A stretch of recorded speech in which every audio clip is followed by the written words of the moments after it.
കോഴിക്കോട് വിലങ്ങാട് ഉരുൾപൊട്ടലിൽ തകർന്ന പാലത്തിന് കൈവരി നിർമ്മിക്കാനുള്ള PWD ഉദ്യോഗസ്ഥരുടെ ശ്രമം നാട്ടുകാർ തടഞ്ഞു. പുതിയ പാലമാണ് വേണ്ടത് എന്നും കൈവരി കൊണ്ട് കാര്യമില്ലെന്നും നാട്ടുകാർ പറയുന്നു. പ്രതിഷേധം കനത്തതോടെ ഉദ്യോഗസ്ഥർക്ക് മടങ്ങിപ്പോകേണ്ടി വന്നു. അതേസമയം വിലങ്ങാട് പുനരധിവാസം ഉടൻ യാഥാർത്ഥ്യമാക്കും എന്നാണ് മന്ത്രി PA മുഹമ്മദ് റിയാസ് പ്രതികരിച്ചത്.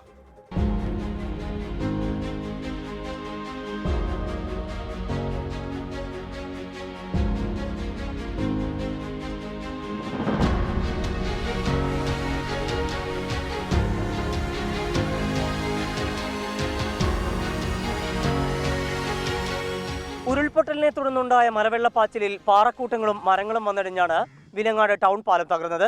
ഈ പാലത്തിന് ഇരുമ്പ് പൈപ്പ് ഉപയോഗിച്ച് കൈവരി നിർമ്മിക്കാനെത്തിയ ഉദ്യോഗസ്ഥരെ നാട്ടുകാർ തടയുകയായിരുന്നു. പാലത്തിന്റെ ഒരു ഭാഗം മലവെള്ളപ്പാച്ചിലിൽ ഒലിച്ചുപോയിരുന്നു. അവിടെ നാട്ടുകാർ കല്ലുകളിട്ടാണ് നടക്കാൻ പാകത്തിലാക്കിയത്.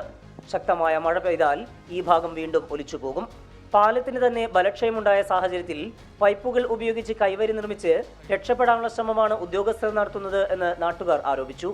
എന്നാൽ കൈവരി ഇല്ലാത്തതിനാൽ അപകട സാധ്യത കൂടുതലാണെന്നും അതിനാലാണ് നിർമ്മാണ പ്രവർത്തനമെന്നും PWD ഉദ്യോഗസ്ഥർ പറഞ്ഞു.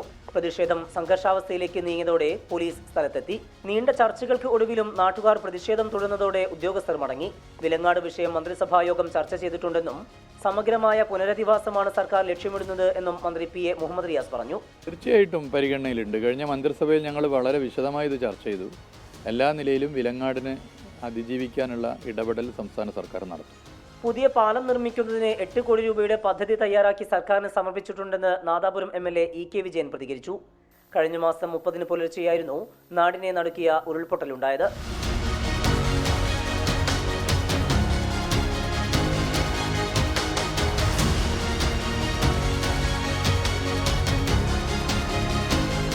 ഒരാളുടെ ജീവൻ പൊലിയുകയും കോടികളുടെ നാശനഷ്ടം സംഭവിക്കുകയും ചെയ്ത ദുരന്തത്തെ തുടർന്ന് നിരവധി കുടുംബങ്ങൾ പ്രതിസന്ധിയിലാണ്. ഇവർക്ക് പ്രത്യേക പാക്കേജ് പ്രഖ്യാപിക്കണം എന്നാണ് ആവശ്യം. കോഴിക്കോട് നിന്ന് സമീർ സി മുഹമ്മദ്, 24.